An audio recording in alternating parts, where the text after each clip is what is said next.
అండి. ఈరోజు వైకుంఠ ఏకాదశి సందర్భంగా నేను ఈ దేవాలయానికి వచ్చాను. ఈ దేవాలయం చిన్న తిరుపతిగా కూడా పేరు పొందింది. ఈ దేవాలయం బళ్ళారిలో అలిపిరి రోడ్డుకుందండి. ఇది కర్ణాటకలో ఉంది. నేను ఇదే ఫస్ట్ టైం రావడము. ఈ రోజున ఆ వెంకటేశ్వర స్వామిని ఉత్తర ద్వారం ద్వారా దర్శించుకుంటే మోక్షం లభిస్తుంది అని అంటారు.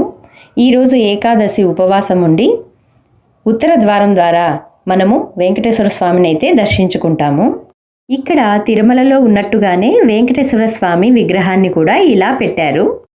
ఈరోజు చాలా అందంగా అలంకరించారండి.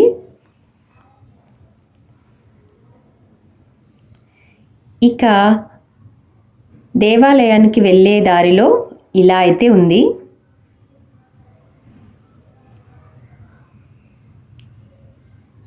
ఇటు ఈ ద్వారం గుండా అయితే అందరూ లోపలికి ప్రవేశిస్తున్నారు.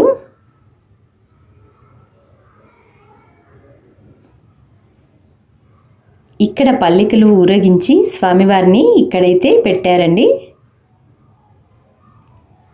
గుడి లోపలికి వెళ్ళిన తర్వాత అందరూ గోవిందా గోవిందా అంటూ స్వామివారికి దండాలు పెడుతున్నారు.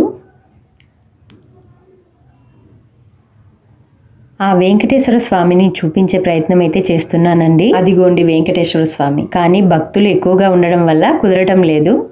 ఓం నమో వెంకటేశ్వరాయ నమః. గోవింద గుడంతా వెంకటేశ్వర నామంతో నిండిపోయి ఉంది. అలా దర్శనం చేసుకుని బయటకు వచ్చిన తర్వాత పద్మావతి అమ్మవారి దేవాలయం కూడా ఉందండి. ఇంకాస్త ముందుకెళ్తే గోవిందస్వామి కూడా ఉన్నారు. ఇక్కడ శ్రీనివాస కళ్యాణం కూడా జరుపుతున్నారండి. హుండీ కూడా ఏర్పాటు చేశారు. తులాభారం కూడా జరుగుతోంది.